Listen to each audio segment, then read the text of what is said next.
What is the correct way to apply pressure without getting turned and burned to hell? Okay, that's a good question. Yeah, when you want to apply pressure, you always want to keep a good distance. And if you're speaking about invasions where the people are constantly running away and you still want to chase them, but while staying at a safe distance, a huge trick is instead of following behind them and trying to keep the distance behind them, try to go to the side when they slow down or when they turn, to always keep that safe distance. So when they turn and burn, you get the priority because you're outside of their range, you make them whiff and you punish them. So instead of like trying to like stop and go to keep their like the proper range, try to go to the side to keep the range and still like keep like running after them so that you don't lose ground when they're running away. That's my advice on that front. Not really about the game, but are you planning to do some more dual streams? I don't think so. Not that I don't have any plans to doing that. What do you think about the meta glitch that we are living nowadays? What I think about it, I think the game would be better without all of these glitches. But if you want to keep playing at meta, that is, against the best, you have to adapt and you have to incorporate them. Otherwise, you're just going to be on the receiving end of all of those things. So, I mean, it's either you adapt or you complain or you leave the game. So, even though not many people really like those glitches, it's what we got to deal with. And it's not about like, oh, I'm encouraging people not to use glitches, so I'm not going to use them. It's too late. Doesn't really matter anymore. Are there any good vids or guides on block canceling? Took me a long time to figure out why my curved sword play was so bad, wasn't block canceling. I don't know any content by heart, but it's pretty much self-explanatory. Like, just hold block and it cancels some of your animation. Like, I'm not gonna do that with the Ring Knight straight sword because Ring Knight, it's weapon art and then block. But like, say with say you have another straight sword that doesn't have that weapon art cancel. Like, if I try to stagger my hits, not like by doing the second swing like that. If I try to stagger my hits, like see like the kind of speed I get, and then if I block cancel, it's a lot faster. See that right there? So you can get a bit of speed on that first R1. Straight sword, I don't think you can get it to combo. I think I've seen it combo in some instances. That's probably because of like some latency or packet drop or whatnot. You can combo it with straight sword, with curved sword, from what I heard. I mean, that pretty much applies to every weapon, that block cancel thing. You'd have to play around with it, but I mean, there's not much to it other than what I just told you right there.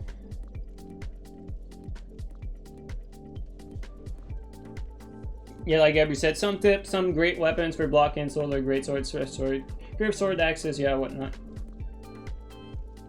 Yeah, not all weapons are good to block cancel. Okay. Run before the second swing. That's actually Distant was talking to me about it. How with S-Stock you cannot block cancel because you're gonna poke. So what Distant does is oops. I don't know if I'm gonna be able to show it with Great Lance though. No idea. I don't know if I can showcase it with Great Lance. There you go. I think like that. If I want, let's see the difference here. Like if I do R1, I can't block cancel it because if I do like R1 and then staggered R1, it's gonna be a poke with the block cancel. So you have to do R1, run, and then R1. That's the way to cancel it and make it quicker. That's a thing with an S-Stock that Distant told me. Like, I'm showcasing it with the spears. It's pretty pointless with the spear, but that's because I don't have an S-Stock right now on the character. But that's the idea there. Fast curve sword, staggered R1, true combo if done right, yeah.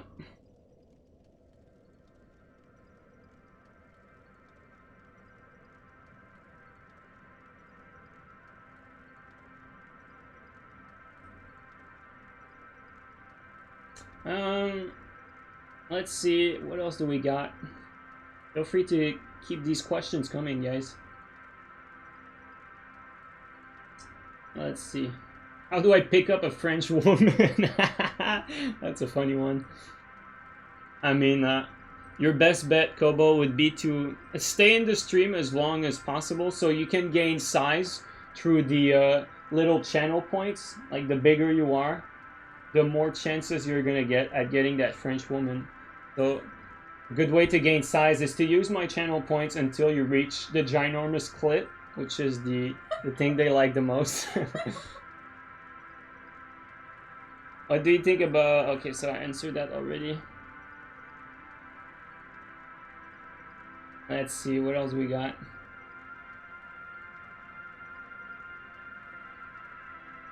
So you are saying size matters. Damn, real cheap shot with the ginormous clit. Hell yeah, dude. Any recommendation for fighting with and against a spear? Yeah, actually. Spears, the better the connection is, the easier it is to fight spears, because the hitbox is very narrow. Like, you can run constantly. Like, say my opponent is this bonfire right here. If I keep running to the side like that, their running attack, their running attack is always gonna miss when you run to the side like this. So it's always like a good idea to go to the side, and spears are sort of easy to backstab and to force your opponent to try to backstab you, and you can use that to your advantage. A lot of people will try to go around your spear and go for a BS, and there's a lot of opportunities for reverse backstabs when you're using a spear.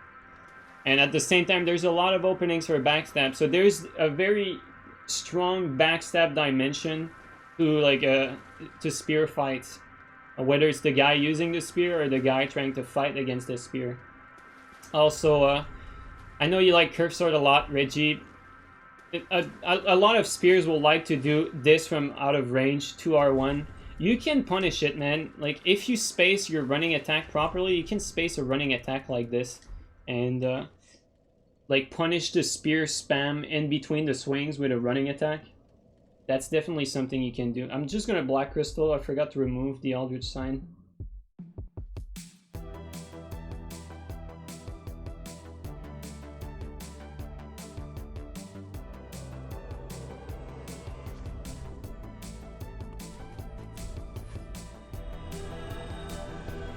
One thing Lolly said, S-Doc Turtle is pretty good against spears. Well, I mean, any shield really is pretty good against spears. But, I don't know, when I say, like, yeah, you know, that's how you should fight spear and whatnot, there's always, like, hard counter weapon-wise. But I'm sure Gabber would agree with me on this. It's always better to show people how to fight against a certain weapon with, like, movement and tactics instead of crutching on a particular, like, weapon that has, like, a significant advantage over it. You're gonna become way better at fighting every weapon if you know how to go around it no matter what you got in hand. Obviously, we can't deny that some weapons have strong advantages over others, but if you know how to fight a spear no matter what you got in hand, like, you know what to do even if you're not with an advantage, that's the way to go about it, in my opinion. If you have to fight a player like Z using PKCS yourself, how would you approach the fight? I don't play people differently. I mean, there's always, like, mathematically, against people that are super passive, and there's region, it's always the same, man. You're gonna... Honestly, you can take advantage of people being overly passive. Technically, they're not supposed to win if they only play like that. They can't do shit. And I've abused, like, a lot of passive players doing that. It's quite simple. You be aggressive yourself. You learn how to be aggressive, which is the hard part. Once you're aggressive, say you get punished because attack first, lose first, or whatever. It's not necessarily true, but try to aggress him. He punishes you, big deal. He's still passive, man. Just fucking put on that regen, wait for it. Just wait for him to come. You're passive now. He needs to be aggressive. Abuse the fact that because he's such a passive player, he's not as experienced as you being aggressive, so you can punish his aggression better than he can punish your aggression. That's the idea here. And you only attack first when you have the health lead. That's like the mathematical formula to beat like someone that's overly passive, about the same skill level as you. That's how you need to go about it. But you don't necessarily, like, for instance, if say you get aggressive on him, you actually get that hit, you have the health lead, keep being aggressive. The fight might be over pretty quickly, you know? Even if he punishes you a few times, as long as you have the health lead, that you should not, like, fear it too much. Gabri said something about this. All right, let's hear Gabri's take on this. From my experience, PKCS versus PKCS, the weapon art works. If you're both being very close to each other with enough range to outspace each other, the weapon art will catch them. If you know what you're doing. Yep, weapon art is definitely good. Fully agree with that. Yep. Yeah, mixing it up, definitely. And a lot of people, I feel like, PK versus PK, for instance, let's assume my follower saber is a PK here. I see a lot of people fall into the trap against like very good players of, like, I see you kind of doing that mistake in particular, where I see you fight like random people in fight clubs and you completely demolish them and you play properly, but then when you fight Grim, you stop doing some of those things you're doing well against lesser people. I don't know if it's because you're intimidated or what, but for instance, a lot of times I'll see you what you do great against other people, which is how you play Curve Sword. You know, they whiff, they say my enemy is the bonfire right there, the bonfire whiff, and then you whiff punish them, that's fine. But then you don't want to always do that. Sometimes you just want to get close to them, wait for them to panic roll, and then reaction roll catch, you know, it's basic stuff. Instead of getting near them, put pressure on them, wait for them to roll, go for a roll catch instead. A lot of times people don't try to do that against better players because they're scared or they respect like the better player too much.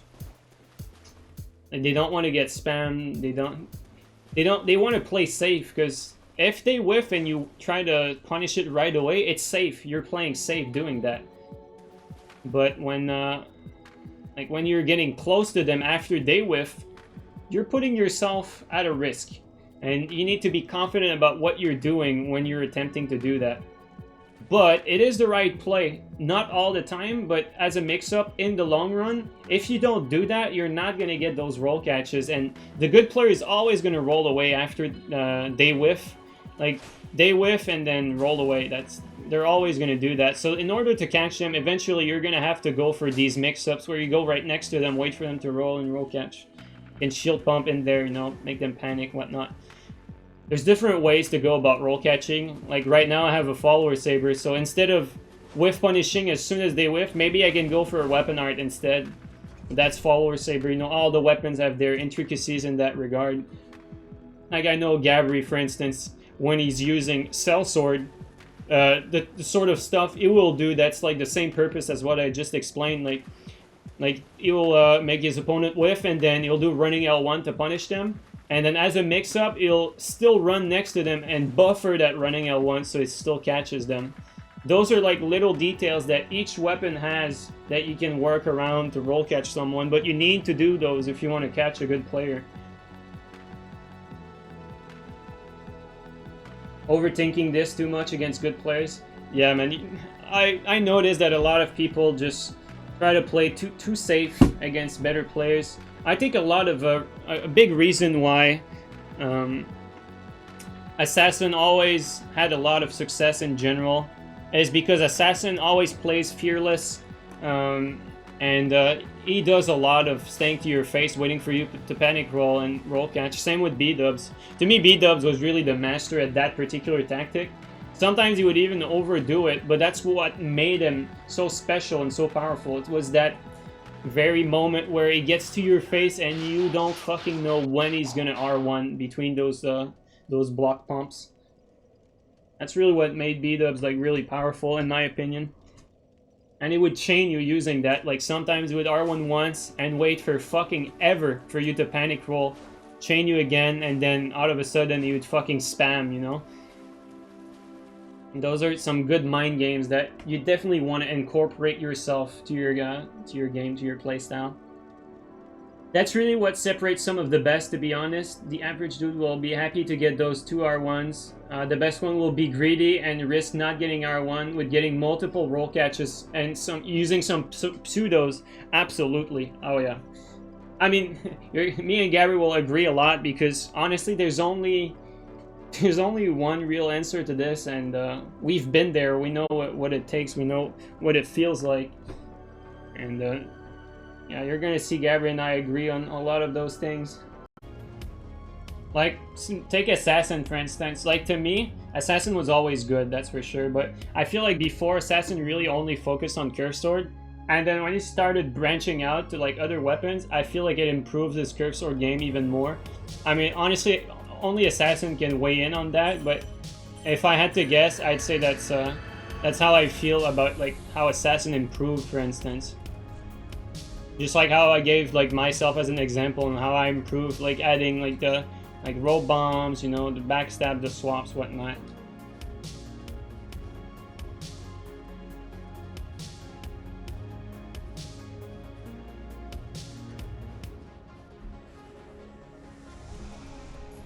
Okay, alright, let's see what we got here. Oh shit. Hi, clone. You don't have the right pants, my friend. See, that's the whiff punish I was talking about. Although in this case, I could have used the shield poke. I mean, the running attack really doesn't do much. Woo! Oof, man. Sometimes my bundles are like at the wrong moment. It makes it dangerous. Like, has a blue in there and then summon lag. It's scary. Can't really commit when the